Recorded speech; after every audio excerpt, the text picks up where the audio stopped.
Halo gengs, welcome back to my YouTube channel, Citra Screen, bareng gua, Mbak Bakos yang gak mau ribet bawa buku tebel, alasan lupa, terus gak jadi baca. So, gue punya life hack baru, I read on my iPad. Di sana bisa memuat 100 buku lebih, hemat space juga, jadi gak banyak alasan, gak jadi baca.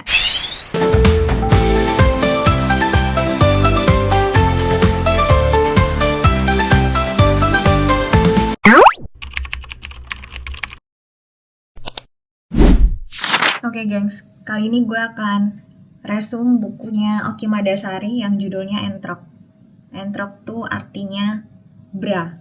Di negara kita tercinta ini, banyak orang berpikir bahwa konflik yang terjadi antara ibu dan anak perempuannya itu adalah hal yang biasa aja. Mereka hanya sama-sama gengsi dan keras kepala.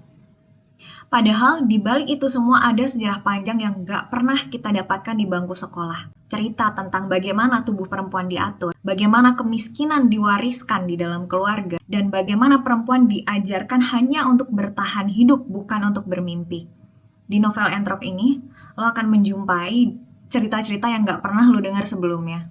Dan lo akan tahu betapa Indonesia tuh punya cerita yang lebih gelap dari sekedar drama antara ibu dan anak perempuannya. Di bab pertama Entrok ini, Oki Madasari ngajak kita tahu bahwa perempuan di masa lalu, mereka memilih keputusan itu karena keterpaksaan. Mereka sangat sempit pilihannya, sistem tidak mendukung. Hingga akhirnya, tubuh dan waktu menjadi aset terakhir yang berharga untuk bertahan hidup. Dan di bab ini, lo akan sadar bahwa, dan lo akan mencoba membuka pikiran lo sedikit, dan mengempati orang-orang zaman dulu. Dalam mengambil keputusan, mereka itu terpaksa karena keadaan. Makanya modenya bertahan. Yang penting kerja dulu lah. Masalah passion itu belakangan. Lu pernah digituin gak sama ibu lu? Ternyata keputusan-keputusan itu bukan hadir tiba-tiba. Mereka itu ketika kita selami alasannya, lingkungannya pada masa itu, akan menjadi make sense. Oh, begini toh keadaannya. Lo akan ngomong kayak gitu. Dan jujur, di bab ini, Oki Madasari juga nyenggol mengenai 19 juta lapangan pekerjaan. Enggak. Dia menyenggol bahwa kesempatan kita untuk mendapatkan lapangan pekerjaan itu semakin sempit. Sehingga kita harus berkorban, yang kadang kita tuh merasa punya banyak opsi, ternyata itu adalah buah dari keterpaksaan, bukan opsi yang sebenar-benarnya. Di bab 2 ini, lo akan dikenalkan sama tokoh yang namanya Rahayu. Rahayu ini adalah anak dari Marni, anak perempuannya. Dia lahir dan hidup di tengah tradisi yang sangat kental. Jadi Marni itu animisme gitu ya. Jadi masih nyembah-nyembah yang begitulah. Kemudian di sana juga dia dibesarkan dengan nilai-nilai yang berasal dari kemiskinan itu sendiri, yang terbentuk dari kemiskinan itu sendiri dan tekanan sosial yang ada pada zaman itu. Yang mengakibatkan love language-nya Marni terhadap Rahayu ini seringkali disalahartikan. Menurut Marni itu adalah sebuah kasih sayang untuk memberitahu bahwa kamu tuh kesini aja loh, jangan kesana. Nanti kalau kesana ada jurang, kamu jatuh dan lain sebagainya. Menurut Rahayu, hidup itu memilih. Aku itu harus bermimpi. Oki Madasari di sini membuat kita sadar bahwa kasih sayang yang orang tua kita kasih ke kita itu terkadang nyampainya tuh keras gitu ya. Menurut kita itu adalah sebuah pengekangan. Kita nggak boleh bermimpi, kita tidak boleh memilih. Nah, ceritanya Marni dan Oki ini kan relate banget ya sama anak muda generasi sekarang, Gen Z, sama orang tuanya yang sering konflik. Ya ini yang terjadi. Itu tuh bukan hanya sekedar karena lu nggak pernah ketemu ibu lu, terpisah oleh jarak. Enggak, bukan sekedar, bukan sepermukaan itu sebabnya. Itu tuh dalam banget, karena ada sejarah panjang yang membentuk itu. Generasi ibu kita dibentuk untuk bertahan hidup saja. Tapi generasi kita sekarang, kita sudah punya banyak pilihan, lebih banyak pilihan, nggak banyak banget ya, lebih banyak pilihan setidaknya. Itulah yang mempengaruhi cara berpikir kita, cara berperilaku kita. Oke, di bab 3 ini, lu akan melihat, lu pernah gak sih ngelihat memes yang ada angka 9, Terus ada dua orang. Dua orang ini ngelihat dari sisi sana sama sisi kita. Ini berapa? 6. Enggak, menurut gue ini 9. Enggak, 6. Ini 9. Terus aja kayak gitu. Ini yang terjadi di bab 3. Marni dan Rahayu seperti itu. Marni ini hidup di tengah tradisi yang luar biasa. Mereka masih menyediakan sajian-sajian gitu ya. Tapi kalau generasinya Rahayu, dia sudah mulai kritis, dia sudah dibekali pendidikan formal, dia lebih sering bertanya, kenapa sih harus begini, kenapa sih harus begitu? Kan kita hanya menyembah Allah, kan Tuhan kita Allah, dan lain sebagainya. Jadi Oki Madasari di sini ngasih tahu ke kita secara halus bahwa konflik antar generasi itu terjadi karena memang fondasi terbangunnya itu berbeda. Seperti tadi, orang yang berdebat antara ini angka 9 dan ini angka 6, mereka tidak akan pernah menemukan kata sepakat dan satu suara ketika salah satu dari mereka tidak pernah mencoba bertukar posisi. Gak pernah betul-betul mengempati. Oh gini toh cara berpikirmu. Oh iya ternyata 6 ya bukan 9 dan sebaliknya. Oke, di bab 4 ini lo akan ngejumpain Marni ini Rahayu ini makin terang-terangan gak sepakat atau berseberangan dengan Marni ibunya. Karena Marni ini seringkali menggunakan benda-benda mistis, percaya dengan benda-benda mistis. Sedangkan Rahayu hidup di kultur yang lebih modern, lebih berpikir kritis. Ini sama lah kayak misalnya ada anak yang merantau gitu ya, kemudian kembali lagi ke desa tapi ternyata menjumpai tradisi-tradisi yang menurut dia itu memalukan gitu. Dan mereka akan berusaha meninggalkan itu, lama-lama akan semakin membuat jarak dengan ibunya. Di bab 5 ceritanya makin meruncing. Jadi makin kelihatan antara perbedaan ibu dan anak perempuannya. Kayak gini lah ibaratnya. Lo pernah gak sih cerita sama ibu lo tentang satu keputusan hidup lo yang ya lo berbagi aja gitu. Terus lo ceritakan tentang reason-reasonnya. Terus ibu lo, halah yang penting mah dapat duit.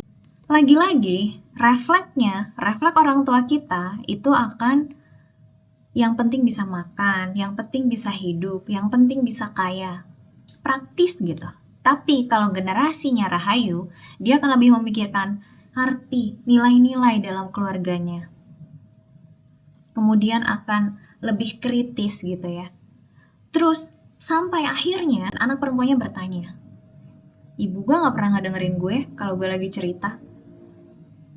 Yang sebenarnya terjadi adalah kalian masih ada di POV yang berbeda, sepatu kalian berbeda. Jadi kayak sebenarnya gak ada benar gak ada salah.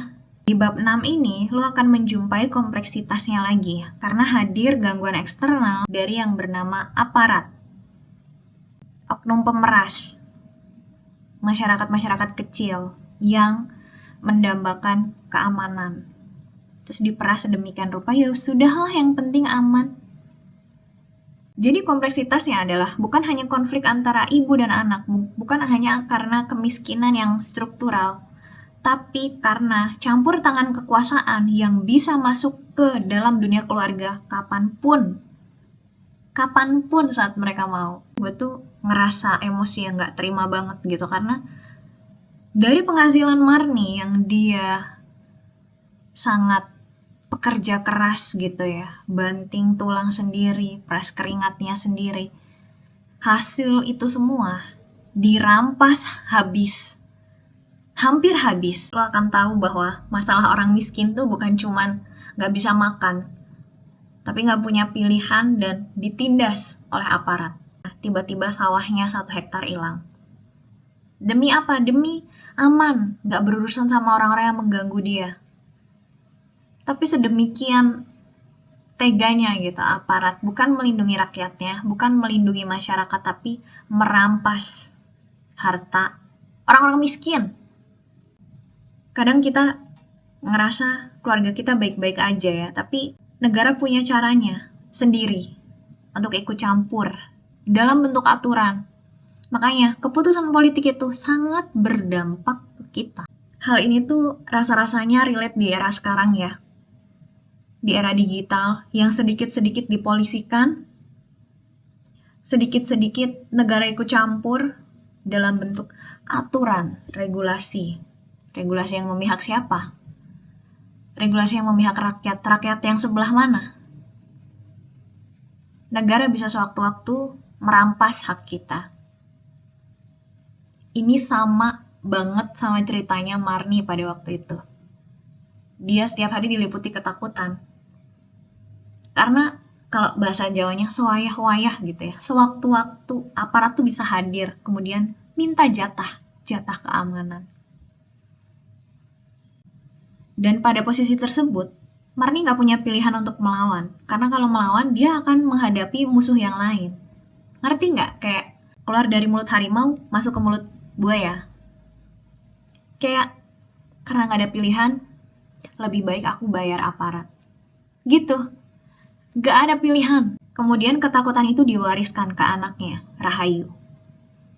Padahal si Rahayu ini sudah tumbuh di lingkungan yang jauh berbeda dengan Marni. Otomatis akan ditolak mentah-mentah. Dia akan hidup dengan caranya sendiri. Makanya tadi konfliknya makin meruncing di bab 5. Tapi yang bikin gue kaget di sini adalah waktu Marni itu bilang dan akhirnya berpikir gitu ya, ketika melihat Rahayu itu memutuskan untuk menikah dengan suami orang. Aku yang gak ngerti pendidikan, aku ngerti bahwa hal itu tuh gak baik, tapi kok anakku yang mengerti pendidikan, kok dia gak ngerti bla bla bla gitu lah. Karena yang betul pada saat itu Rahayu memilih menikah dengan suami orang. Kayak anomali kan? Dari yang tadinya, loh anak ini kritis, anak ini bisa mempertanyakan banyak hal tentang tradisi-tradisi gitu.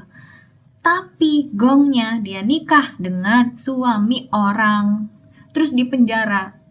Terus lanjutannya, lu bisa baca sendiri. Ada 10 bab. Berapa bab lagi tadi yang belum gue ulas? 3 ya. Dari cerita Marni dan Rahayu, kita mengerti bahwa ketika kita mau mengerti generasi, lintas generasi gitu ya, kita harus mengerti dulu fondasinya. Kita harus melihat ke belakangnya dia dulu. Pembentuknya dulu seperti apa sih? Lingkungannya seperti apa? Sehingga kita memahami. Bukan hanya berdebat yang gak pernah kan ada ujungnya, karena gak saling cobain sepatu satu sama lain.